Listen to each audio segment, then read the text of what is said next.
Beautiful day again. Not expecting any rain until Tuesday, which is honestly kind of unfortunate. We could use it, but here we are. And I did a little project. You see how bright that is?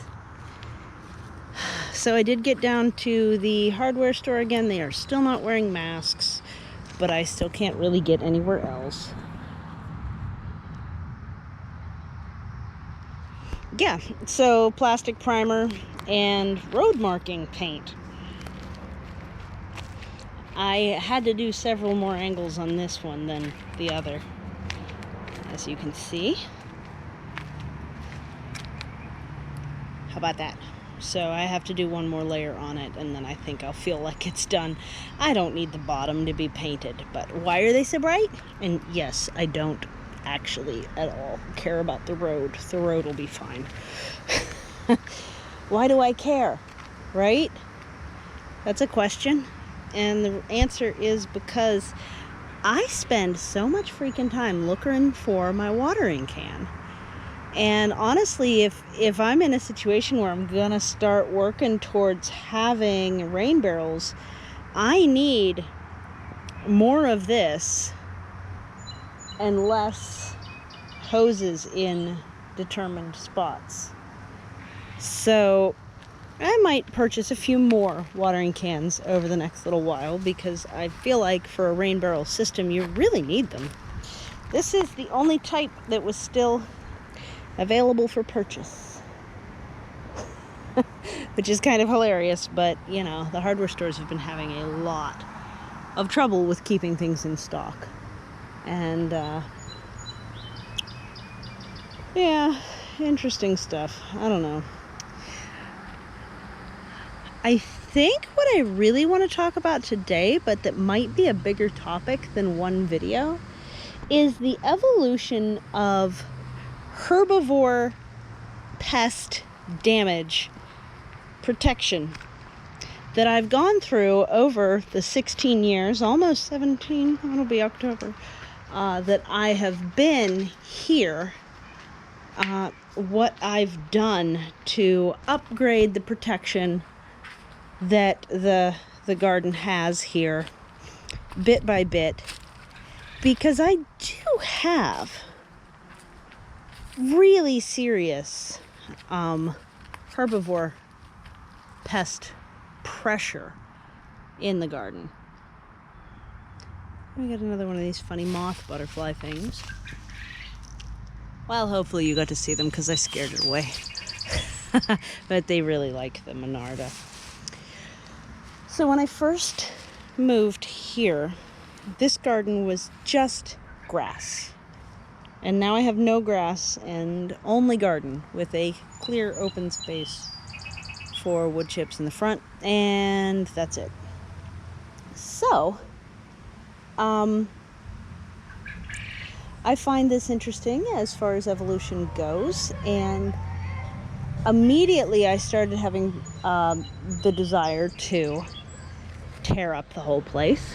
So the first thing I actually did was dig out along the edge and make a huge pile of dirt there, because I was having the porch flood even then, and also the porch would get covered in slugs and worms after every rain. Like, that was a problem this house came with, whatever. So I made a big pile of dirt there, and then it just became a big pile of weeds. And that was when I started to try tarping things. And the first bit that I tried was with blue tarps, and that had more of a greenhouse effect. And then I got my first dark brown tarp, and it worked. And it worked so well that I started just moving it every year and creating a new space, a new space, a new space. At which point I got some of this stuff. And that was the first time there was a tree down that way that somebody had topped. And that was the first time that I got wood chips. And I put wood chips on top of a lot of this paper stuff, which promptly started also growing weeds like mad. So if you can't continue to add more organic matter, then unlined paths are a problem.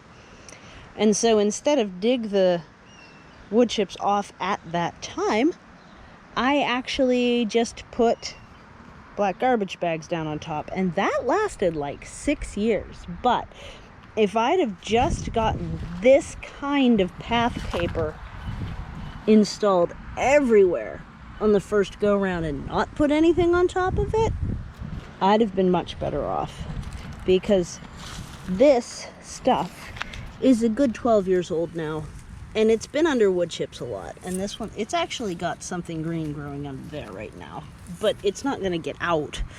It's just that the seeds got under. And I am thinking about pulling all of it up now at this point and digging the paths deeper for the waterworks to go through the paths. But I'm not wanting to waste the stuff, so I'm gonna have to be really careful about how I remove the pins, which there's one right there. They're rusty now because it's been so long, and this one rusted and broke off. So I'm gonna have to be careful how I remove the pins, because pulling them out with the rust and everything tends to tear them, even if I can pull it straight up, because they're rusted onto this fabric stuff. And then I can manage the water flow down to here. Look at this rabbit just sitting there watching me make a movie. You jerk. Stop eating things. So here's an example of a predator. So when I first started having major problems with groundhogs and rabbits, at the time we had what we named Bunnyzilla in the neighborhood, was at least 4 times bigger than this one we just see and sitting here. Same species, but massive. And I was having a ton of problems with that critter, and I had a permanent like groundhog problem, which I still have under the shed. I kill 3 to 5 a year, and I used to bother with relocating them, but then I realized that there's just a bottomless pit for groundhogs.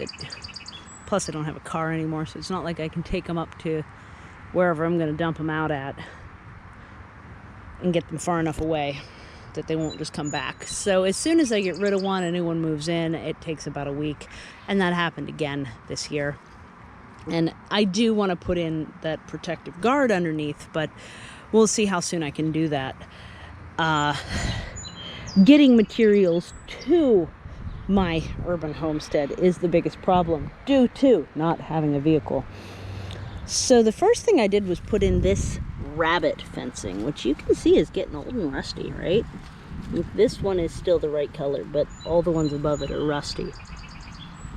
But the difference between this and anything else is that the lower part has much closer gaps.